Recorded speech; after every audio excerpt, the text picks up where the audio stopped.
Mi padre adquirió un polígrafo como chiste para la cena navideña. Vamos a divertirnos, anunció. Cada uno formula una interrogante. Todos contestan con sinceridad. El aparato señala quién engaña. Creí que era un pasatiempo absurdo, pero terminé aceptando. Éramos 6 personas. Papá, mamá, mi hermano Andrés, mi hermana Clara, mi abuela y yo. Primera tanda. Cuestionamientos básicos. ¿Alguna vez sustrajiste efectivo del bolso de mamá? Indagó papá a Andrés. Andrés enchufado al polígrafo. No. Aparato. Engaño. Todos carcajeamos. Andrés admitió. Tomó 20 euros a los 12 años. Segunda tanda. Yo interrogué a Clara. ¿Tienes pareja actualmente? No. Aparato. Engaño. Clara enrojeció. Reconoció que mantenía un novio oculto desde hacía medio año. Tercera tanda. Clara cuestionó a papá. ¿Alguna vez le fuiste desleal a mamá? El ambiente se quedó mudo. Papá soltó una risa tensa. Claro que no. Se conectó al aparato. Aparato. ¿Verdadero? Mamá exhaló con alivio. Cuarta tanda. ¿Alguna vez lamentaste unirte en matrimonio con papá? Mamá vaciló. Jamás, nunca, aparato. Engaño, el clima se transformó. Papá la observó. ¿Qué? ¿Es únicamente diversión? Dijo mamá. Es un polígrafo auténtico, comentó Clara. Quinta tanda. Abuela interrogó a papá. ¿Te sientes satisfecho con tu existencia? Papá se conectó. Sí, aparato. Engaño. Esto resulta absurdo, dijo papá poniéndose de pie. ¿Por qué negarías eso? Preguntó mamá. Porque no le incumbe a nadie. Sexta tanda. Yo interrogué a mamá sin reflexionar. ¿Papá es mi progenitor biológico? El salón se paralizó. Mamá perdió el color. ¿Qué clase de interrogante es esa? Solamente contesta. Exigí. Mamá se conectó al aparato. Dedos temblorosos. Sí, tu padre es tu padre biológico. Aparato. Engaño. Todo estalló. Papá se incorporó. ¿Qué? Mamá rompió en llanto. Esto está mal ajustado. Contesta la interrogante. Exigió papá. No aquí. No. En este instante. Contesta mamá. Lo siento. No. No eres su progenitor biológico. Mi universo se desplomó. Papá abandonó la vivienda. Dio un portazo. Andrés y Clara me observaron. Entonces, ¿quién es tu progenitor? Preguntó Clara. Lo ignoro, dijo mamá. ¿Cómo que lo ignoras? Ocurrió hace 32 años. Fue un encuentro fugaz. Nunca más lo volví a ver. ¿Conoces su identidad? No. La abuela, que permanecía callada, intervino. Yo conozco su identidad. Todos la miramos. ¿Qué? Dijo mamá. Conozco quién es el progenitor de Patricia, porque yo estuve presente aquella velada. Te vi junto a él. Mamá se puso lívida. Mamá, por favor. Su identidad es Roberto Campos, y no fue un encuentro fugaz. Fueron 6 meses mientras estabas comprometida con tu padre. Apuntó hacia donde había estado papá. Y existe algo adicional. Roberto Campos no se esfumó. Continúa con vida. Reside a 30 kilómetros de aquí y posee otra familia con 3 descendientes. Como lo sabes, porque lo he estado visitando durante 32 años. Mantuve comunicación. Le mandaba imágenes de Patricia. Él entregaba dinero cada mes, fondos que yo te proporcionaba afirmando que provenían de tu padre. Miró hacia la entrada por donde había partido papá. Pero no era de él. Era de Roberto cubriendo la pensión secreta. Papá había regresado silenciosamente. Escuchó absolutamente todo durante 32 años. Su tono quebrado. Durante 32 años eduqué a la hija de otro individuo. Tú decidiste permanecer cuando nació, dijo mamá. Porque creí que era mía. Yo no lograba asimilar nada. Tengo otros hermanos. 3, afirmó la abuela. 2 varones y una mujer. Roberto desea conocerte. Me lo confesó hace un mes. ¿Y por qué precisamente ahora? Porque está gravemente enfermo. Cáncer terminal. Le restan 3 meses. Anhela conocer a su hija antes de fallecer. Miré a papá, el hombre que me formó, que me acompañaba a la escuela, que me enseñó a montar bicicleta. Tú eres mi padre, le expresé. Ya no estoy seguro, respondió. Y salió nuevamente. Esta ocasión, no volvió esa noche. La abuela me entregó la dirección de Roberto al día siguiente. Fui, vivienda amplia, familia en el jardín, presioné el timbre. Un hombre abrió alrededor de 60 años, enfermo, delgado, pero con mis mismos ojos. Patricia, Roberto, pasa adentro. Conocí a mis medio hermanos, Lucas 28, Mario 25, Sofía 23. Ellos saben de ti, dijo Roberto. Les conté hace tiempo. ¿Por qué nunca me buscaste? Tu madre se opuso. Dijo que era preferible de esa forma. Yo propuse casarme con ella, abandonar a mi familia, pero lo rechazó. ¿Por qué? Porque amaba a tu padre, al hombre que te educó. Yo fui un desliz. Permanecí 1 hora. Después me retiré. 1 semana más tarde, papá solicitó divorcio. No puedo continuar con esto. Cada vez que te miro, veo el engaño. Yo desconocía, pero ella sí y tu abuela también. Y me traicionaron durante 32 años. El divorcio fue veloz. Papá se trasladó a otra urbe. Rompió comunicación con mamá, con la abuela, con Andrés y Clara, pero no conmigo. Me envió una misiva. Patricia, no eres mi hija de sangre, pero eres mi hija. Eso jamás cambiará. Requiero tiempo para asimilar, para recuperarme. Algún día retomaremos el diálogo. Mientras tanto, recuerda, te formé, te quise, y eso es más auténtico que cualquier prueba genética. Con cariño, papá. Roberto falleció 2 meses después. En su testamento me legó herencia idéntica a la de mis medio hermanos. Su familia me demandó. Tú no eres heredera legítima, solo eres un descuido. Gané el litigio, pero perdí el vínculo con ellos. Ahora, 6 meses después del juego, mi familia está deshecha. Papá no me dirige la palabra. Reside en otra urbe. Solo mensajes esporádicos. Mamá vive con remordimiento. Llora cada noche. La abuela falleció hace 3 meses. El día del sepelio. El notario me entregó un sobre de la abuela. Dejó esto para usted. Dentro había una carta y el polígrafo. La carta decía: Patricia, si lees esto, significa que partí, y que el polígrafo descubrió la realidad. Lo ajusté deliberadamente para lograrlo, porque estaba agotada de convivir con falsedades. Estaba muriendo de todas formas. Cáncer. 3 meses de vida cuando adquirí el polígrafo. Quise que la realidad emergiera antes de partir. Perdóname, pero los secretos arruinan hogares. La realidad, aunque hiriente, eventualmente cura, ahora conserva el polígrafo, porque existe otro secreto, uno que únicamente yo conozco acerca de Andrés, tu hermano. Él tampoco es hijo de tu padre, es hijo de otro individuo, un hombre que tu madre frecuentó durante 2 años mientras estaba casada. Andrés tiene 28 años. Eso implica que tu madre mantuvo una relación extramatrimonial 4 años después de casarse. No antes, como afirmó. Tu padre educó a 2 hijos que no eran suyos y jamás lo supo hasta ahora. Usa el polígrafo. Interrógale a tu madre acerca del verano de 1995 y pregúntale a Andrés si alguna vez intuyó que no se asemeja a nadie de la familia. Conecta el polígrafo cuando respondan. La realidad merece revelarse completamente con afecto, incluso desde la muerte. Abuela Rosa. Miré el polígrafo en mis manos. Luego observé a Andrés, que lloraba por la abuela en el sepelio. ¿Se lo reveló? ¿Destruyo su existencia como destruyeron la mía? Mamá se aproximó. ¿Qué es eso? Una carta de la abuela. ¿Qué dice? Miré a mamá, luego a Andrés, luego el polígrafo. Dice que te quiere y que perdones todo. El polígrafo en mi bolsillo vibró levemente como si percibiera que acababa de mentir. Esa noche llegué a casa. Conecté el polígrafo.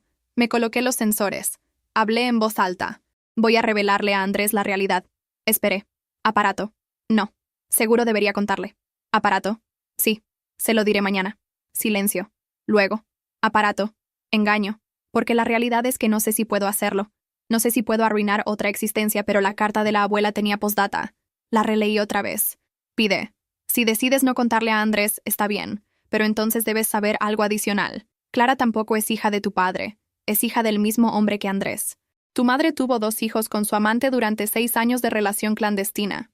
De los 4 hijos que tu padre crió como propios, solo uno era realmente suyo. El que falleció, tu hermano bebé. El que nació sin vida en 1998. Ese sí era hijo de tu padre. Los 3 que sobreviven, ninguno lo es. Y él jamás lo supo. Murió convencido de que al menos tenía a Andrés y Clara. Pero ahora tú conoces la realidad. ¿Qué harás con ella? ¿Protegerás a tu madre o liberarás a tu padre del engaño definitivo? Tú decides. El polígrafo está en tus manos. Miré mi teléfono. Papá me había enviado mensaje hace 1 hora. Patricia, ¿cómo te encuentras? Te extraño. Algún día retomaremos la conversación. Cuida a tus hermanos por mí. Son todo lo que me resta. Lágrimas rodaron por mi rostro. Papá cree que Andrés y Clara son suyos. Vive con esa mínima esperanza. Si le revelo la realidad, pierde absolutamente todo. ¿Qué hago? Tomé el polígrafo. Lo conecté otra vez. Le diré a papá la realidad acerca de Andrés y Clara. Esperé. El aparato permaneció callado porque ni siquiera yo conocía la respuesta. Era jueves por la tarde, exactamente 4 días después del sepelio de la abuela, cuando finalmente me atreví a abrir el sobre por completo. Guardaba el polígrafo en el cajón de mi mesita, envuelto en la misma tela con la que la abuela lo había entregado. Cada vez que pasaba por mi habitación, podía percibir su presencia allí, como si el dispositivo tuviera peso propio, como si las verdades que albergaba hicieran el ambiente más pesado. Releí la carta 3 veces esa tarde. Cada palabra de la abuela Rosa ardía. Andrés tampoco es hijo de tu padre. Clara tampoco. 2 hijos con su amante durante 6 años de relación clandestina. Las frases se repetían en mi mente mientras preparaba café en la cocina, mientras intentaba laborar, mientras simulaba normalidad. Y aquí necesito ser franca con ustedes. En esos primeros días no sentí solo conmoción o pena. Sentí furia. Una furia intensa y sombría contra la abuela por haber liberado esta explosión y luego fallecer, dejándome con la elección. Contra mi madre por haber arruinado tantas existencias con sus falsedades. Contra el destino por convertirme en quien debía decidir si arruinar a mis hermanos o traicionar a mi padre, porque esa era la realidad que me desgarraba en dos. Si le revelaba a papá, él sabría que ninguno de sus 3 hijos vivos era suyo. Perdería absolutamente todo. Pero si callaba, viviría el resto de mi existencia siendo cómplice de la misma falsedad que destruyó a nuestra familia. Decidí indagar primero. Necesitaba verificar si la abuela decía la verdad o si era algún delirio terminal, algún resentimiento contra mi madre que la llevó a fabricar relatos. Busqué en Google Eduardo Morales, Ciudad de México. Encontré 847 resultados. Demasiados. Requería más datos. Fui a la casa de mamá un martes por la mañana. Ella estaba en el jardín regando las plantas de la abuela que había trasladado después del sepelio. Sus ojos estaban inflamados. Llevaba semanas llorando cada noche. Lo sabía por las llamadas de Andrés. Mamá, necesito revisar algunas pertenencias de la abuela en el ático. Mentí. Ella asintió sin indagar, sin apartar la vista de las begonias. Subí al ático. El aroma a humedad y madera antigua me golpeó. Entre cajas navideñas y prendas antiguas encontré lo que buscaba. Álbumes fotográficos de los años 90. Los examiné uno por uno con manos temblorosas. Y allí estaba, una fotografía de 1995, en una celebración de oficina, según indicaba atrás. Mi madre, joven, radiante, con un vestido rojo que nunca le había visto, y a su lado, con el brazo rodeándola de forma demasiado íntima, un hombre moreno, alto, sonrisa amplia. En el reverso con caligrafía de mi madre, fiesta de fin de año, oficinas Monterrey, Eduardo y yo. Eduardo. Mi estómago se revolvió. Las manos me sudaban mientras fotografiaba con mi celular. Continué buscando. Encontré más, muchas más. Comidas, paseos, siempre juntos. Siempre esa cercanía que no se puede simular. Fechas. 1993, 1994, 1995, 1996, 1997, 1998. 6 años, exactamente como afirmó la abuela. En una imagen de 1996, mi madre estaba claramente en estado de gestación, muy avanzada, en el reverso. 7 meses. Clara nació en enero de 1997. Los cálculos coincidían. Guardé las fotos en mi mochila, bajé del ático, las piernas me temblaban. Mamá seguía en el jardín ajena a que acababa de confirmar la peor realidad de su existencia.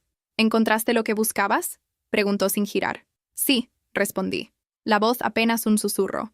Encontré exactamente lo que buscaba. Esa noche no pude conciliar el sueño. Miraba el techo de mi habitación, las sombras que proyectaban las luces de la calle pensando en Andrés y Clara. Ellos desconocían todo.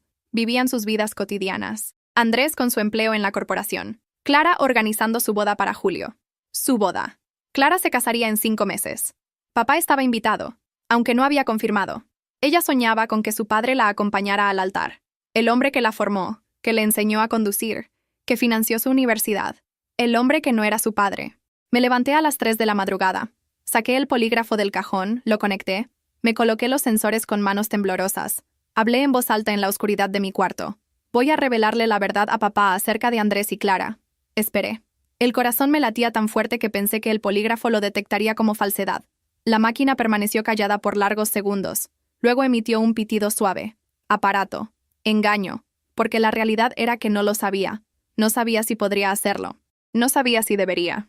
La única certeza que tenía era que las próximas decisiones transformarían todo para siempre. Y justo cuando guardaba el polígrafo, mi teléfono vibró. Mensaje de mamá. 3:12 am. Patricia, sé que encontraste las fotografías. Necesitamos conversar mañana a solas. Hay aspectos que la abuela ignoraba. Aspectos que modifican todo. Llegué a la casa de mamá a las 10 de la mañana del viernes. Llevaba el polígrafo en mi mochila junto con las imágenes que había descubierto. El sol golpeaba fuerte, típico de mayo en la Ciudad de México, y ya sentía el sudor correr por mi espalda. Mamá abrió la puerta antes de que tocara, como si hubiera estado esperando detrás. Sus ojos estaban enrojecidos, hinchados. No había dormido tampoco. «Pasa», dijo con voz ronca. Entramos a la sala. Ella se sentó en el sillón donde solía sentarse papá. Yo me quedé de pie. Las piernas no dejaban de temblar, pero necesitaba sentir que controlaba algo. Las fotografías. Empecé sacándolas de mi mochila. «¿Cuándo planeabas contarme acerca de Eduardo Morales?» Mamá cerró los ojos. «La abuela te lo reveló. La abuela partió dejándome esta bomba. Ahora tú vas a explicarme todo, cada detalle. Y no me vengas con falsedades porque saqué el polígrafo. Traje esto». Ella palideció al ver el dispositivo. «Patricia, no». «Sí». Coloqué el polígrafo en la mesa de centro entre nosotras. «Vas a conectarte y vas a responder cada interrogante. Sinceramente os juro que llamo a papá ahora mismo y le cuento todo». El silencio que siguió fue denso, pesado. Podía escuchar el reloj de la pared. Tic-tac, tic-tac. Cada segundo una eternidad. Mamá extendió la mano temblorosa. Conecté los cables al polígrafo. Luego a sus dedos. La máquina emitió un pitido suave. «Lista». «¿Cuándo conociste a Eduardo Morales?», pregunté. «En 1992», respondió. La voz apenas un susurro. «Ingresó a trabajar en la misma empresa, área de ventas. Yo estaba en administración. Aparato, ¿verdad? ¿Cuándo inició la relación clandestina?» «Marzo de 1993. Sus ojos se llenaron de lágrimas. «Tu padre y yo atravesábamos dificultades. Él laboraba todo el tiempo, nunca estaba en casa. Eduardo me prestaba atención. Me escuchaba. Aparato, ¿verdad? No me interesan tus justificaciones», corté. La furia me quemaba la garganta. «Andrés es hijo de Eduardo».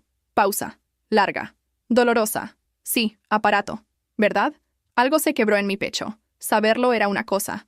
Escucharlo confirmado completamente era otra. Diferente. Clara también. ¿Sí? Las lágrimas corrían por su rostro. «Ambos, los dos son de Eduardo. Aparato, ¿verdad? Papá lo sabe. ¿Alguna vez lo supo?» «No, jamás. Siempre pensó. Siempre creyó que eran suyos. Lo siento. Andrés nació en 1995. Clara en 1997. Para entonces ya llevaba años con Eduardo. Pero tu padre nunca sospechó. Aparato. ¿Verdad?» Me senté. Las piernas ya no me sostenían. El bebé que falleció en 1998. Ese sí era de papá. Mamá asintió llorando más fuerte ahora. Fue el único hijo real que tuvimos juntos y murió. Nació sin vida a los 8 meses. Fue varón. Lo íbamos a llamar Mateo. Aparato, ¿verdad? ¿Por qué?» Mi voz se quebró. «¿Por qué mantuviste la falsedad después de que murió Mateo? Pudiste haber... No sé. Pudiste porque estaba gestando a Clara», interrumpió. «Cuando Mateo falleció, yo ya tenía 4 meses de embarazo de Clara. De Eduardo. Tu padre estaba destrozado por la pérdida, y yo le di esperanza diciéndole que otro bebé venía. Él se aferró a eso, a Clara como salvavidas. Aparato, ¿verdad? ¿Cuántos de nosotros hemos conocido falsedades que se construyen sobre otras falsedades, verdad? Es como una torre que crece y crece hasta que un día colapsa sobre todos. Eduardo sabe que Andrés y Clara son suyos». Aquí mamá dudó, los ojos moviéndose rápido, buscando escape. «Responde», exigí. «No», dijo finalmente. «Nunca se lo dije. Terminé con él en 1998. Después de que nació Clara, le dije que volvía con mi esposo, que había sido un error. Él quiso seguir viéndome, pero corté todo contacto. Aparato. Engaño. ¿Qué?» Me incliné hacia adelante. «¿En qué mentiste?» Mamá se retorció en el asiento. Está bien, Eduardo». Eduardo sospechaba de Clara. Vio fotos, notó el parecido. Me confrontó en el 2000. Le dije que sí, que Clara era suya, pero le mentí sobre Andrés. Le dije que Andrés sí era de tu padre. Aparato. ¿Verdad por qué? Porque Eduardo quería llevarse a Clara. Amenazó con demandarme, con quitármela.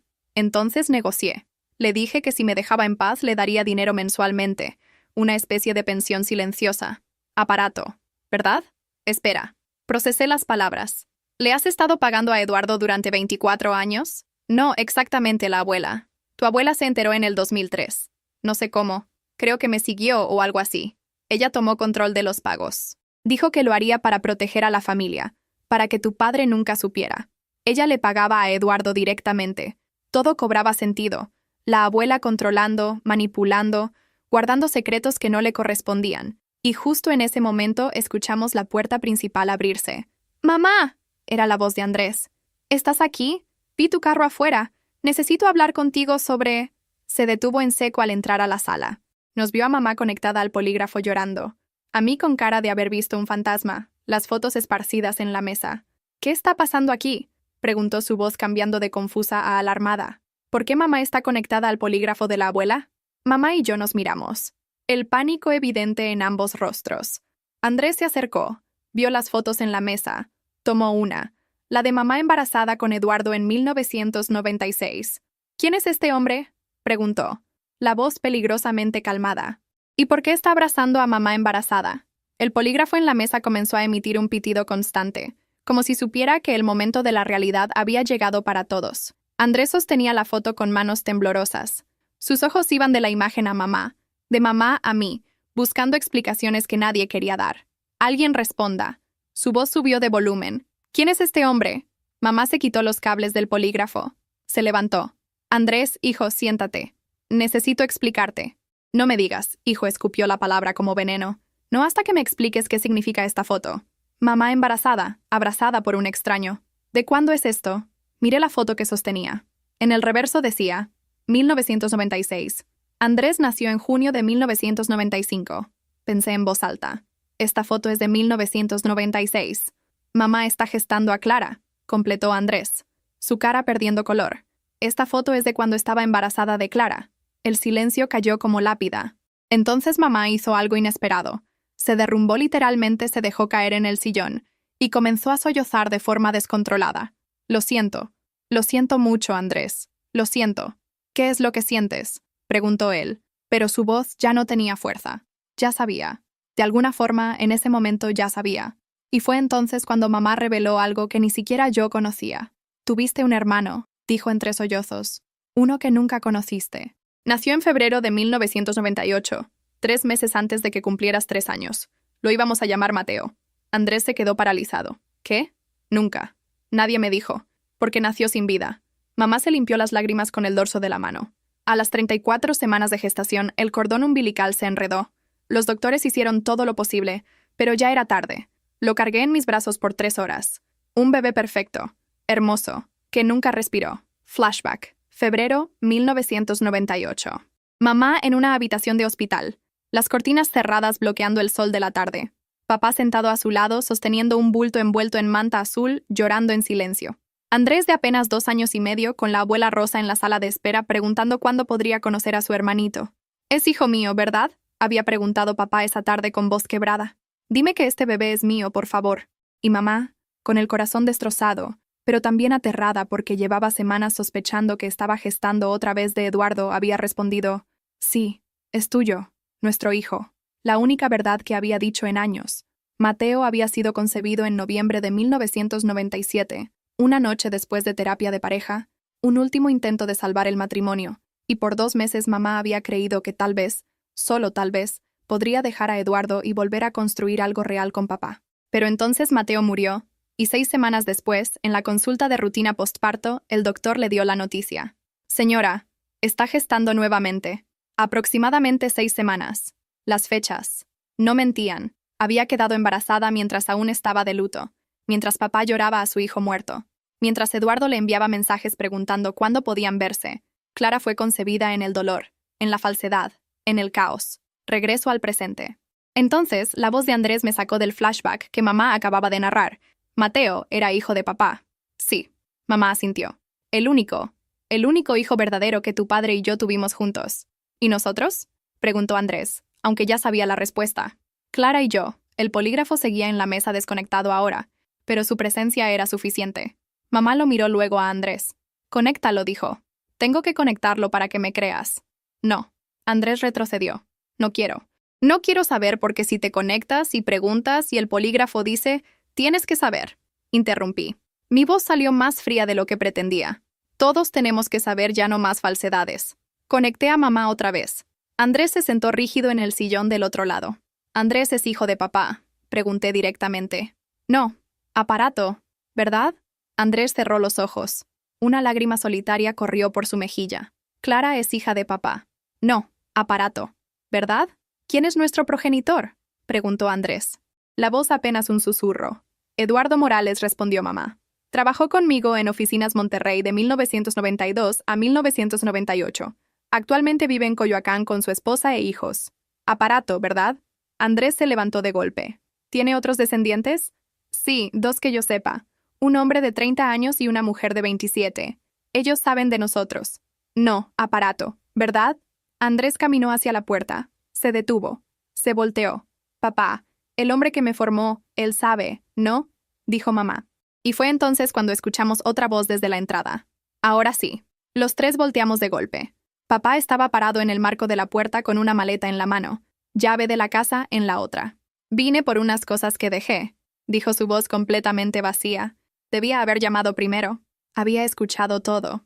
El silencio que siguió fue el tipo de silencio que duele físicamente, que se siente en el pecho como falta de aire, como si el mundo hubiera presionado pausa y todos estuviéramos congelados en ese momento horrible. Papá dejó caer la maleta al suelo. El sonido hizo eco en toda la casa. ¿Cuánto escuchaste?, preguntó mamá, la voz rota. Papá caminó lentamente hacia la sala, cada paso medido, controlado, como si tuviera miedo de que si se movía muy rápido, algo dentro de él explotara. Se sentó en el sillón frente a mamá, y por primera vez en meses, los vi realmente mirarse a los ojos. «Lo suficiente», dijo. «Finalmente escuché que Andrés y Clara no son míos. Escuché acerca de Eduardo Morales. Escuché acerca de Mateo». Su voz se quebró al decir el nombre. «Nuestro único hijo». El aire olía a café viejo de la mañana mezclado con el perfume que mamá siempre usaba. Ese aroma a jazmín que antes me reconfortaba, y ahora me daba náuseas. Todo en esa sala me resultaba familiar y extraño al mismo tiempo, como estar en una casa que conoces toda la vida, pero que de repente descubres que nunca fue tuya. Andrés seguía de pie, inmóvil, mirando a papá con una expresión que solo puedo describir como devastación pura. «Papá», dijo, y en esa palabra había tanto dolor que tuve que voltear. «No», papá levantó la mano. «No digas nada todavía. Necesito procesar». Se levantó.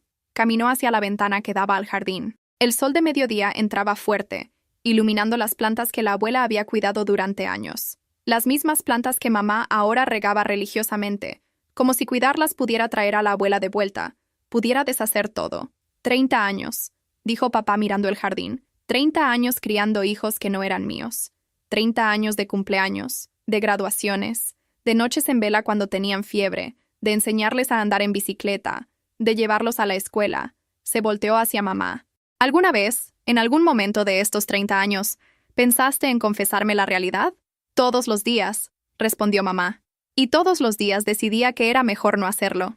Porque te amaban, porque tú los amabas. Porque pensé que algunas falsedades son necesarias para mantener hogares unidos. Hogares. Papá rió, pero era una risa vacía, sin humor. ¿Qué hogar? Todo fue una falsedad. Una obra de teatro donde yo era el único que no sabía que estaba actuando. Y aquí necesito decirles algo que me costó mucho entender en ese momento. El dolor de papá no era solo por la traición, era por la pérdida. Estaba perdiendo a sus hijos, no físicamente, sino la idea de ellos, la idea de que eran parte de él, de su sangre, de su legado. Andrés finalmente habló. ¿Me vas a dejar de querer? Papá lo miró. Realmente lo miró y vi algo rompiéndose en su expresión. No lo sé, dijo honestamente. En este momento mirándote veo 30 años de amor, pero también veo 30 años de engaño. Y no sé cuál pesa más. Eso fue demasiado para Andrés. Salió de la sala. Escuchamos sus pasos subiendo las escaleras, la puerta de su antigua habitación azotándose. Clara. Alguien tenía que avisarle a Clara. Yo se lo diré, dije. Mi primera contribución real a esta conversación desastrosa. No, papá me miró. Yo lo haré. Merece escucharlo de mí. 3 días después decidí investigar a Eduardo Morales. Por mi cuenta, no sé exactamente qué esperaba encontrar. Respuestas. Cierre. Entender qué tipo de hombre podía arruinar una familia sin saberlo. Encontré su dirección usando Google y viejas facturas que mamá había guardado. Vivía en una casa en la Colonia del Valle. Zona clase media alta. Árboles frondosos, calles limpias. Llegué un sábado por la tarde. Estacioné mi carro a media cuadra. Esperé a las 4:30 p.m. Salió de la casa un hombre de unos 60 años. Cabello gris, camisa azul, jeans. Se veía normal, completamente normal. Tenía los mismos ojos que Clara, la misma forma de caminar que Andrés, la misma arruga entre las cejas que yo veía cada vez que Andrés se concentraba. Me quedé ahí sentada, observándolo lavar su camioneta. Una Ford Explorer blanca tarareaba una canción. Parecía relajado, feliz. Incluso pensé, este hombre no tiene idea de que su existencia está a punto de explotar. También una mujer salió de la casa. Su esposa probablemente le llevó una cerveza. Lo besó en la mejilla. Él sonrió. Le dijo algo que la hizo reír. Tenían una vida real construida probablemente también sobre falsedades. Porque ella sabía acerca de Clara. Sabía que su esposo había tenido una hija con mi madre y había estado pagando en secreto durante años. Estuve ahí por 2 horas, solo observando, tratando de entender cómo algo tan simple como una aventura podía generar tanto caos, tanto dolor. Cuando finalmente arranqué el carro para irme, mi teléfono sonó. Era Clara. Patricia. Su voz era puro pánico. Papá me contó todo. Todo. Dime que es falsedad. Por favor, dime que papá está confundido, que mamá mintió, que el polígrafo estaba mal ajustado. Clara. Dime que es falsedad. Pero no pude porque no era falsedad. Y Clara merecía la realidad, aunque la realidad la destruyera. Es verdad, dije. Todo es verdad.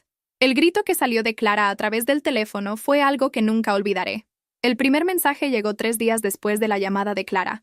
Número desconocido. 11:47 p.m. Deja el pasado donde pertenece. Algunas piedras no deben ser volteadas. Lo leí 3 veces. Antes de bloquearlo pensé que era spam, algún mensaje equivocado. Borré la conversación. El segundo mensaje llegó al día siguiente. Diferente número. Tu familia ya está rota. ¿Para qué seguir destruyendo otras? Eduardo Morales tiene vida propia. Déjalo en paz. Esta vez no lo borré. Tomé captura de pantalla. Mi corazón latía rápido.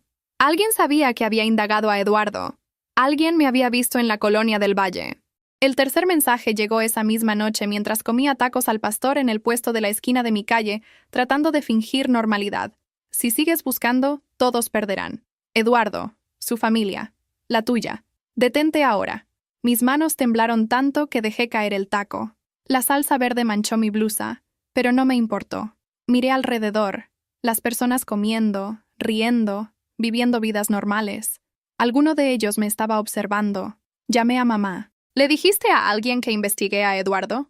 Pregunté sin saludar. ¿Qué? ¿No, Patricia?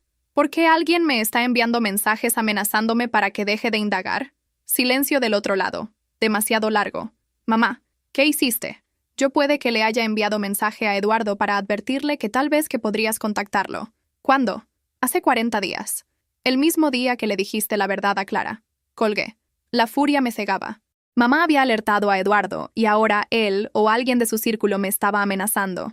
Manejé directo a la casa de mamá. Eran casi las 10 p.m. Las calles de Polanco estaban tranquilas, iluminadas por faroles que creaban sombras alargadas entre los árboles de jacarandá. Entré usando mi llave. La casa estaba oscura, excepto por una luz en la cocina. Encontré a mamá sentada frente a una taza de té de manzanilla que ya debía estar frío. ¿Por qué lo hiciste?, pregunté. Porque Eduardo merece saber que sus hijos están enterándose de la realidad, porque tiene derecho a prepararse y yo tengo derecho a indagar sin ser acosada. Mamá levantó la vista. Tenía los ojos rojos otra vez. No entiendes, Patricia. Eduardo no es mal hombre. Cuando se enteró de Clara hace años, solo quería conocerla, protegerla. Yo fui quien lo alejó, quien le pagó para que se mantuviera en silencio. La abuela le pagó. No. Mamá negó con la cabeza. Los primeros 5 años fui yo con dinero que robaba de las cuentas de tu padre. Pequeñas cantidades que él nunca notó. 2,000 pesos aquí, $3,500 allá. La abuela solo se enteró en 2003 porque mi jefe casi descubre el desfalco. Ella cubrió el faltante y tomó control de los pagos desde entonces. Cada revelación era otra capa de falsedades, otro nivel de traición. Me senté frente a ella agotada. ¿Qué más? No sé mucho, admitió la abuela. Guardaba diarios. Escribía todo, cada pago, cada conversación con Eduardo, cada falsedad que me ayudó a sostener. Están escondidos en algún lugar de esta casa. ¿Dónde? No lo sé. Antes de morir me dijo que cuando llegara el momento los encontraría, que las verdades siempre salen a la luz. Pasé las siguientes 2 horas buscando. Revisé cada cajón, cada closet, cada rincón de la casa donde la abuela pudiera haber ocultado algo. Nada. Hasta que recordé algo. La abuela tenía un lugar especial. Un lugar donde guardaba cosas importantes, como solía decirnos cuando éramos niños. El ático. Subí las escaleras crujientes, la madera vieja protestando bajo mis pies. El ático olía a naftalina y memorias. Encendí la luz, una bombilla amarillenta que apenas iluminaba. Entre las cajas de Navidad encontré una caja de zapatos marca Andrea que no había visto la primera vez. Dentro 3 cuadernos de pasta dura negros sin ninguna marca externa. Los abrí. La letra de la abuela, pequeña y apretada, llenaba cada página. 15 de marzo 2003. Descubrí hoy el secreto de mi hija. La seguí hasta un café en la zona rosa. La vi con ese hombre, Eduardo Morales, entregándole un sobre con dinero. Mi nieta Clara tiene 6 años. Es idéntica a él. 3 de junio 2005.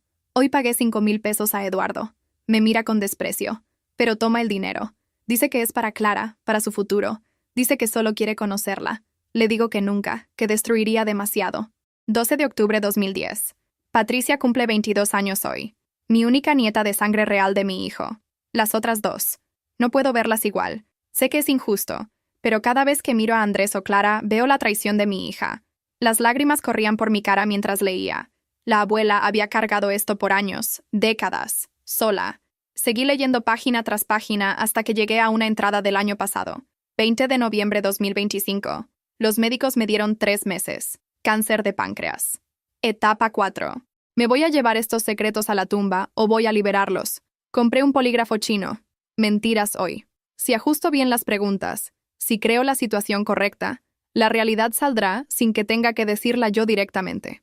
Perdóname, familia mía, pero las falsedades son cáncer también y esta familia está muriendo de ellas. En la última página había una nota adhesiva amarilla. Las pruebas están en caja de seguridad. Banco Santander, sucursal Insurgentes. Número 4, serie 182. La llave está donde siempre guardé las cosas más preciosas. En el rosario de mi abuela que está en mi ataúd, mi teléfono vibró. Otro mensaje de número desconocido. Encontraste los diarios, ¿verdad? Ahora sabes que hay más. Pruebas físicas, documentos, fotografías que Eduardo no quiere que veas. Deja todo donde está o revelaré algo que ni tú sabes. Tu madre no es quien crees que es tampoco. Pasé toda la noche pensando en ese último mensaje. Tu madre no es quien crees que es tampoco. ¿Qué significaba? ¿Más secretos? ¿Más falsedades apiladas sobre falsedades? No, ya basta.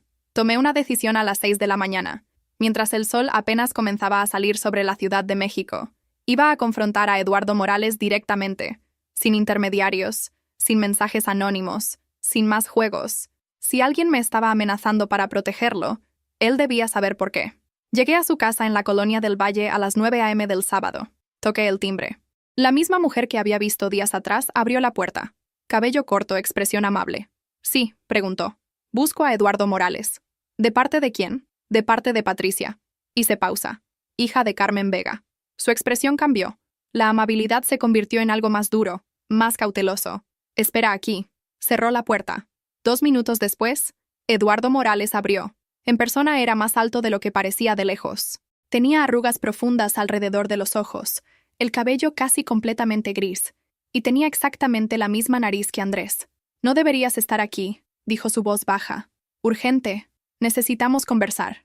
No hay nada de qué conversar. Lo que pasó con tu madre fue hace 30 años. Está muerto y enterrado, excepto que no lo está. Saqué mi teléfono. Le mostré la foto que había tomado de él con mamá en 1996, porque tengo 2 hermanos que son tuyos y no lo saben. Bueno, ahora sí lo saben y merecen respuestas. Eduardo palideció. Miró hacia atrás, verificando que su esposa no estuviera cerca. Camina conmigo, dijo. Salimos a la calle. Caminamos hacia un parque pequeño a 2 cuadras. Había señoras haciendo ejercicio, niños jugando fútbol. Vida normal de sábado por la mañana. Nos sentamos en una banca bajo un árbol de fresno. ¿Qué quieres?, preguntó directamente. ¿Verdades?, respondí. Saqué el polígrafo de mi mochila. Lo había traído preparada y voy a obtenerlas. ¿Qué es eso? Un polígrafo. El mismo que usó mi abuela para destruir mi familia en Navidad. Ahora lo uso yo para reconstruir algo de verdad. Eduardo rió nervioso. Eso no es admisible legalmente. Sabes que puedes manipular. No me importa lo legal, lo interrumpí. Mi voz salió más fría de lo que pretendía. Me importa saber qué papel jugaste tú en esto, si sabías, si participaste, si fuiste cómplice o víctima. Vivimos en una sociedad que ama a los villanos claros, ¿verdad? Queremos que alguien sea el malo para poder señalarlo y sentir que entendemos. Pero la vida real es más complicada. A veces todos son villanos, a veces todos son víctimas. Conéctate, le ofrecí el aparato. Para mi sorpresa, lo hizo sin protestar más. Tuviste una relación clandestina con mi madre entre 1993 y 1998. Sí, aparato, ¿verdad? ¿Sabías que ella estaba casada? Sí, desde el principio ella nunca lo ocultó. Aparato, ¿verdad? ¿Sabías que Clara es tu hija? Sí, lo supe cuando nació. Tu madre me envió foto del hospital. Clara era idéntica a mi hija mayor. Aparato. ¿Verdad? ¿Sabías que Andrés es tu hijo? Silencio. Eduardo me miró directo a los ojos. No, aparato. ¿Verdad? Me quedé congelada. ¿Qué? Andrés nació en 1995. Para entonces tu madre y yo llevábamos 2 años juntos, pero ella me juró que Andrés era de su esposo, que había quedado embarazada en un intento de salvar su matrimonio. Yo le creí, ¿verdad? Y cuando Clara nació 2 años después, ahí supe que me había mentido sobre Andrés también. Hice las cuentas, las fechas coincidían, pero para entonces tu madre ya había terminado conmigo. Me dijo que volvía con su esposo, que yo había sido un error. Aparato, ¿verdad? La abuela Rosa te pagaba mensualmente. Sí, desde 2003 hasta que murió hace meses. 8,000 pesos mensuales. Dinero que supuestamente era para Clara, para su educación, su futuro. Aparato, ¿verdad? ¿Pediste ese dinero? No. Su voz se llenó de rabia contenida. Lo ofrecieron a cambio de mi silencio, de que nunca contactara a Clara, de que nunca le dijera que era su padre. Tomé el dinero porque pensé que al menos así podía contribuir algo a la vida de mi hija, aunque fuera desde las sombras. Aparato, ¿verdad? Eduardo se quitó los cables, se levantó, caminó en círculos. Tu madre me usó, dijo, la voz temblando de ira. Me usó para llenar un vacío en su matrimonio. Me usó para tener hijos que su esposo creería suyos. Y luego me descartó como si nunca hubiera importado. ¿Alguna vez pediste conocer a Clara o a Andrés cuando supiste? Cada año, respondió. Cada año le pedí a tu abuela una foto, una actualización, permiso para al menos verlos de lejos. Siempre me negaba. Decía que destruiría demasiado, que era mejor para todos que yo permaneciera muerto para ellos. Se sentó otra vez. Se veía agotado. ¿Tu esposa sabe? Pregunté. No, nadie en mi familia sabe y así debe quedarse. No sé si eso sea posible. Ya dije honestamente. Andrés y Clara saben la realidad. Mi padre sabe que ninguno de sus 3 hijos vivos es suyo. Todo está saliendo a la luz. Eduardo me miró con algo que solo puedo describir como pánico. Si esto se hace público, mi matrimonio termina. Mis hijos, los que crecieron conmigo, me van a odiar. Mi trabajo, mi reputación. Todo se va al... Bienvenido al club, respondí sin simpatía. Mi familia ya explotó. La tuya solo está en la fila. Se puso de pie bruscamente. Voy a demandar a tu madre, dijo. La mandíbula apretada por ocultación de paternidad, por fraude, por robarme 30 años con mis hijos. Tengo derecho legal a conocer a Andrés y Clara y voy a ejercerlo. Ellos no quieren conocerte. No me importa lo que quieran. Escupió. Son mis hijos. Mi sangre y tu madre me los robó. Voy a recuperar lo que es mío, aunque tenga que destruir todo en el proceso. Se fue, dejándome sola en la banca del parque con el polígrafo en las manos y la horrible certeza de que esto estaba lejos, muy lejos de terminar. Eduardo cumplió su amenaza. 3 días después de nuestra conversación en el parque, mamá recibió notificación legal, demanda por ocultación de paternidad, fraude, daño moral. Exigía pruebas de ADN obligatorias para Andrés y Clara, compensación económica por 30 años de manutención perdida y derechos de visita inmediatos. Mamá tuvo un colapso. La encontraron en el baño de su casa, inconsciente, con un frasco vacío de clonazepam al lado. Clara la descubrió. Llamó a la ambulancia.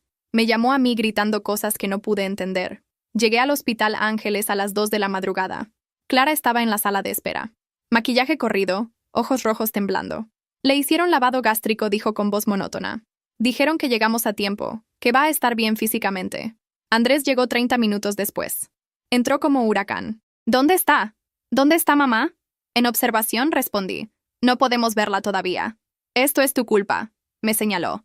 Tú empezaste todo esto con tu maldito polígrafo. Tú indagaste a Eduardo. Tú lo confrontaste. ¡Andrés, no!, gritó. Varios pacientes y enfermeras voltearon. Si hubieras dejado las cosas como estaban, mamá no estaría aquí. Papá no se habría ido. Tendríamos una familia. ¿Teníamos una falsedad?, respondí, mi voz temblando. No una familia, una falsedad elaborada. Prefiero la falsedad, dijo, y había tanto dolor en sus palabras que me rompió. Prefiero la falsedad si eso significa tener un padre que me ame, una madre que no esté internada, una hermana que no me mire como si fuera un error. Clara se levantó, se puso entre nosotros. Suficiente los dos. Mamá está ahí dentro porque no pudo con la presión, porque Eduardo la está demandando, porque papá la abandonó, porque todo salió a la luz de la peor manera posible. Nos sentamos los 3 en esas sillas incómodas de hospital, bajo luces fluorescentes, que hacían que todo se viera más enfermo, más triste. ¿Qué vamos a hacer?, preguntó Clara después de largo silencio. No supe qué responder porque honestamente, ¿qué podíamos hacer? El doctor salió a las 4:30 a.m. Familiares de Carmen Vega. Nos levantamos. Está estable, pero necesita evaluación psiquiátrica. Probablemente permanezca internada 72 horas mínimo. ¿Alguno de ustedes sabe si tiene historial de depresión o intentos previos? Los tres nos miramos. Nos encogimos de hombros. No sabíamos. No conocíamos realmente a nuestra madre. Solo la versión que ella había permitido que viéramos. Volví a casa al amanecer agotada, rota. Encontré mi laptop abierta en la sala. No recordaba haberla dejado así. En la pantalla había un documento de Word abierto. Una sola frase. Revisa el certificado de nacimiento de tu madre. La caja de seguridad tiene las respuestas. Me quedé mirando la pantalla. El corazón acelerado. Alguien había entrado a mi casa. Había usado mi laptop. Me había dejado un mensaje. Las manos me temblaban mientras buscaba en Google cómo obtener certificado de nacimiento de otra persona. Necesitaba identificación oficial, comprobante de parentesco. Espera de 5 a 10 días hábiles. No tenía 10 días. Entonces recordé. Mamá guardaba documentos importantes en un archivero en su estudio. Había visto certificados de nacimiento nuestros, actas de matrimonio, todo. Esperé hasta las 9 a.m., llamé a Clara. Necesito entrar a la casa de mamá, buscar unos documentos. ¿Qué documentos? Certificado de nacimiento de mamá. ¿Para qué, Clara? Por favor, solo confía en mí. Silencio. Tengo llave, dijo finalmente. Paso por ti en 20 minutos. Llegamos a la casa. El sol de octubre entraba por las ventanas, iluminando polvo suspendido en el aire. Todo se sentía abandonado ya, como si mamá llevara años fuera, y no solo horas. Fuimos al estudio, abrimos el archivero, actas de nacimiento, la mía, la de Andrés, la de Clara, la del bebé Mateo que nunca vivió, y al fondo doblado, amarillento, el certificado de nacimiento de mamá. Lo desdoblé. Nombre: Carmen Rosa Vega Moreno. Fecha de nacimiento: 15 de abril de 1962. Lugar: Ciudad de México. Madre: Rosa María Moreno, viuda de Vega. Padre desconocido. Clara leyó sobre mi hombro. Padre desconocido. La abuela nunca nos dijo quién era el abuelo, murmuré. Siempre dijo que murió antes de que mamá naciera, que fue amor de su juventud. Pero aquí dice desconocido. No muerto, desconocido. Busqué más. Encontré otro documento, una carta notariada de 1962. Yo, Rosa María Moreno, declaro bajo juramento que el padre de mi hija, Carmen Rosa Vega Moreno, es Héctor Vega Santana, fallecido en accidente automovilístico el 3 de marzo de 1962, un mes antes del nacimiento de nuestra hija. Solicito usar su apellido para mi hija por derecho. Entonces, sí murió, dijo Clara. El abuelo existió, pero murió antes de que mamá naciera, pero algo no encajaba. Saqué mi teléfono, busqué en Google. Héctor Vega Santana, 1962, accidente. Nada. Busqué en registros públicos, en archivos de periódicos digitalizados. Nada. Héctor Vega Santana no existía. O existía, pero no había muerto en 1962. La abuela había mentido otra vez sobre quién era el padre de mamá, sobre su propia historia. ¿Qué está pasando? Clara me miró con ojos asustados. ¿Por qué la abuela mentiría sobre esto? Mi teléfono sonó. Número desconocido, contesté. Ya lo descubriste, dijo una voz de mujer que no reconocí. Tu madre es hija ilegítima. La abuela Rosa tuvo relación clandestina con hombre casado que nunca reconoció a tu madre. Por eso la abuela odiaba tanto las falsedades de tu mamá, porque repetía su propia historia. ¿Quién eres?, pregunté. Alguien que conoció a tu abuela. ¿Alguien que guarda sus secretos? Ve a la caja de seguridad. La llave está donde te dije. Pero piénsalo bien antes de abrir esa caja, porque una vez que sepas lo que hay adentro, no podrás de saberlo. Y créeme, Patricia, hay cosas que es mejor no saber. Colgó. Pasé 2 días debatiendo si debía o no abrir esa caja de seguridad. 2 días mirando mi teléfono, esperando que papá respondiera mis mensajes, mis llamadas, cualquier cosa. Nada. Mamá seguía internada, ahora en el área de psiquiatría. Clara la visitaba diariamente. Andrés había dejado de hablarme por completo. Eduardo había contratado al bufete más caro de la ciudad para su demanda. Todo se estaba desmoronando más rápido de lo que podía procesar. Fue Clara quien finalmente me empujó a actuar. Necesitas ir por esa llave, me dijo un miércoles por la tarde tomando café cortado en una cafetería de Coyoacán. Necesitas saber qué hay en esa caja porque mientras no sepamos toda la realidad, vamos a seguir tropezando con secretos. ¿Y si es peor?, pregunté. ¿Y si lo que hay ahí es tan horrible que puede ser peor que lo que ya sabemos?, interrumpió. Papá se fue. Mamá intentó quitarse la vida. Andrés nos odia a ambas. Tenemos un progenitor biológico que nos está demandando. ¿Qué más puede salir mal? Tenía razón. Esa tarde fui al Panteón Jardín, donde habían enterrado a la abuela. La tarde estaba fresca con ese olor particular que tiene la Ciudad de México en noviembre. Mezcla de tierra mojada y hojas secas. Encontré su tumba. Lápida simple. Rosa María Moreno de Vega, 1940. Madre, abuela, guardiana de verdades, guardiana de mentiras. Murmuré. Llamé al encargado del panteón. Necesito extraer algo del ataúd de mi abuela. Me miró como si estuviera loca. Señorita, eso requiere permisos, documentos legales. Le mostré 5,000 pesos en efectivo. O podemos hacerlo rápido, en silencio, y nadie se entera. 20 minutos después, con ayuda de 2 trabajadores, abrieron la cripta. No sacamos el ataúd completo, solo lo suficiente para que pudiera meter la mano. Encontré el rosario en sus manos, tal como lo había dejado en el funeral. Las cuentas de madera gastadas por años de uso y entre las cuentas, una llave pequeña dorada con el número 4 dinero 8 grabado. Perdóname, abuela, susurré mientras la tomaba. Cerré todo. Pagué a los trabajadores para asegurar su silencio. Me fui. En el estacionamiento, antes de arrancar, llamé a papá por última vez. Esta vez contestó. Patricia. Su voz sonaba cansada, vacía. Papá. Las lágrimas empezaron antes de que pudiera controlarlas. Por favor, necesito hablar contigo. Necesito. Lo sé, interrumpió. Sé que has estado llamando. Necesitaba tiempo, espacio, pero creo que estoy listo para hablar. ¿Puedo verte? Estoy en Querétaro. Renté un departamento pequeño aquí temporalmente. ¿Puedes manejar hasta acá? Salgo ahora. El viaje a Querétaro fueron las 3 horas más largas de mi vida. Ensayé 1000 conversaciones en mi cabeza, 1000 formas de decirle todo lo que había descubierto. Llegué al atardecer. El departamento era pequeño, minimalista, casi vacío, como si papá estuviera viviendo en limbo, sin comprometerse a estar realmente ahí. Nos sentamos en su pequeña sala. Él me sirvió agua de Jamaica que había hecho esa mañana. «Te ves cansada», dijo. «Tú también». «Silencio, papá. Hay más». Empecé. Más secretos, más falsedades. La abuela. Ella tampoco fue quien creíamos. Le conté todo. El certificado de nacimiento de mamá, el padre desconocido, la falsedad sobre Héctor Vega, los mensajes anónimos, la persona que me había llamado. Papá escuchó en silencio, sin interrumpir. Cuando terminé, se recostó en el sillón, cerró los ojos. ¿Sabes qué es lo más triste?, dijo finalmente. Que nada de esto me sorprende ya. Es como si toda mi existencia hubiera sido construida sobre arena, y ahora que se está desmoronando, parte de mí siente alivio. Alivio de saber que no estaba loco. Abrió los ojos. Me miró. Siempre sentí que algo no encajaba. Andrés nunca se pareció a mí, ni física ni emocionalmente. Clara tampoco. Solo tú, Patricia. Solo tú tenías mis gestos, mi forma de pensar. Y aún así dudé. Pensé que era paranoia, inseguridad. Se levantó. Caminó a la ventana. Cuando Mateo murió, continuó. Algo en mí murió también, porque era mi único hijo real, el único que llevaba mi sangre. Y tu madre lo sabía. Por eso me dio a Clara como consuelo. Otra falsedad envuelta en compasión. Papá, lo siento tanto. No. Se volteó. Tú no tienes que disculparte. Tú eres la única que ha buscado, ¿verdad? En medio de todo esto, Andrés prefiere la falsedad. Clara está confundida. Tu madre está rota. Pero tú has tenido el valor de enfrentar cada verdad horrible. Caminó hacia mí. Se sentó a mi lado. Voy a hacerme las pruebas de ADN, dijo con Andrés, con Clara. Necesito confirmación oficial, legal, no porque quiera lastimarlos, sino porque necesito cerrar este capítulo.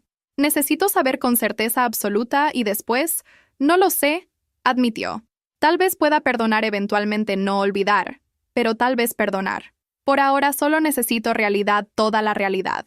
Nos quedamos en silencio, lado a lado, viendo el atardecer de Querétaro por la ventana. ¿Vas a abrir la caja de seguridad?, preguntó. Sí. ¿Quieres que vaya contigo? Lo miré sorprendida. ¿Vendrías? Eres mi hija, dijo simplemente la única que biológicamente es mía. Pero honestamente, aunque no lo fueras, seguirías siendo mi hija, porque la paternidad real no está en el ADN, está en los momentos, en las decisiones, en estar presente. Lloré. Finalmente dejé salir todo el dolor, la frustración, el miedo que había estado cargando. Papá me abrazó, y por primera vez en meses sentí que tal vez, solo tal vez algo podía salvarse de todo este desastre.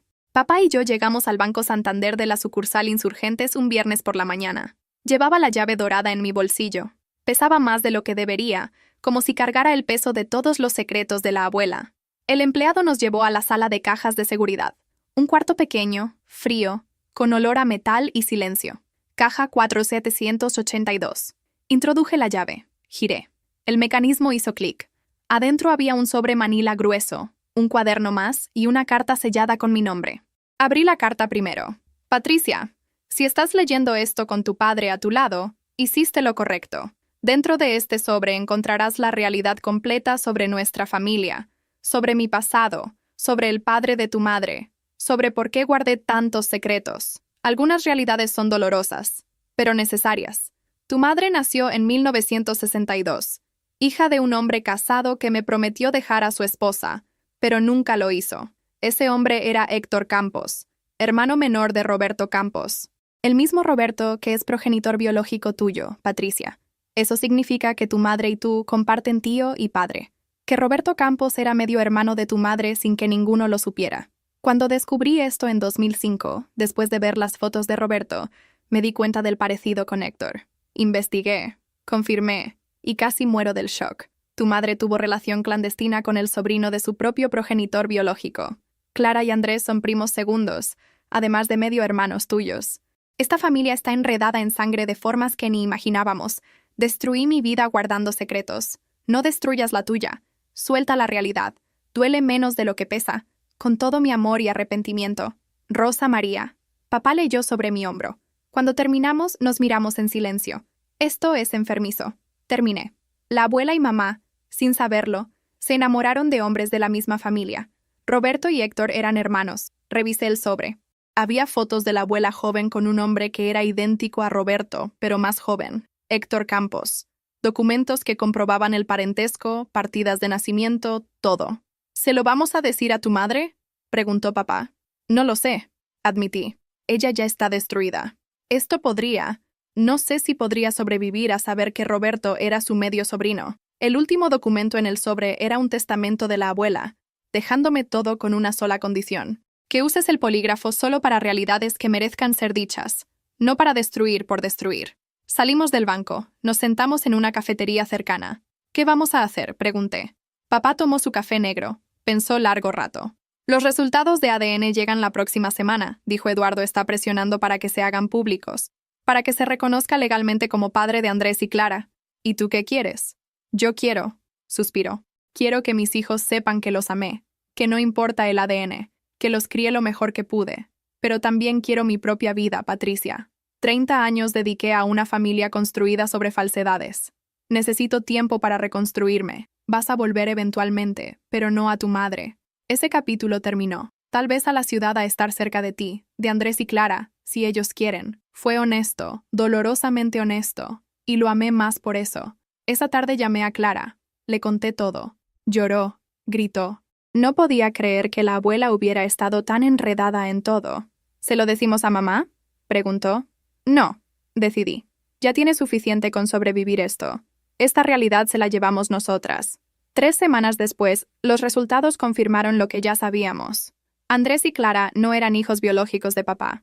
Eduardo ganó derechos de visita. Andrés lo rechazó. No necesito padre nuevo a los 30 años, dijo. Clara aceptó conocerlo. Una vez tomaron café. Fue incómodo, forzado. Ella no volvió a buscarlo. La familia de Eduardo se enteró. Su esposa lo dejó. Sus otros hijos dejaron de hablarle. Recibió lo que quería, reconocimiento legal, y perdió todo lo que tenía. Mamá salió del hospital un mes después, frágil, medicada. Asistiendo a terapia 3 veces por semana, me pidió perdón 1000 veces. Lo siento tanto, Patricia. Lo sé, mamá. No la perdoné completamente. No todavía. Pero empecé a entenderla 6 meses después. Estoy sentada en un café de la Roma, el mismo donde la abuela solía traerme cuando era niña. Es sábado por la tarde. El sol entra por las ventanas haciendo que todo brille dorado. Papá vive ahora en la ciudad otra vez en un departamento pequeño en La Condesa. Nos vemos cada 15 días. Tomamos comida corrida, hablamos de cosas simples. Él está sanando lentamente. Andrés finalmente me habló hace 2 semanas. No estoy listo para perdonar, dijo, pero quiero intentar entender. Es un comienzo. Clara se casó el mes pasado sin papá llevándola al altar, sin mamá en primera fila. La boda fue pequeña, íntima, solo amigos cercanos. Mamá vive sola, trabaja medio tiempo, va a terapia, está intentando. Eduardo envía cartas a Andrés y Clara cada mes. Ninguno las ha abierto, pero tampoco las tiran. Yo guardo el polígrafo en el ático de mi casa envuelto en la misma tela de la abuela. No lo he usado desde aquella Navidad. A veces pienso que la abuela tenía razón. Las realidades necesitan salir. Los secretos son veneno que se filtra por las grietas hasta destruir todo. Pero también aprendí que hay formas de decir realidades, que el momento importa, que la compasión debe acompañar a la honestidad. La familia que conocí ya no existe, pero estamos construyendo algo nuevo, más pequeño, más honesto, más frágil, pero real. Mi teléfono vibra. Mensaje de papá. Café mañana. Quiero enseñarte fotos de cuando eras bebé. Las verdaderas memorias. Sonrío. Respondo. Sí. Ahí estaré. Porque al final la familia no se define por sangre o ADN. Se define por quién elige quedarse cuando conoce toda la realidad. Y papá eligió quedarse. Eso es más auténtico que cualquier polígrafo podría medir.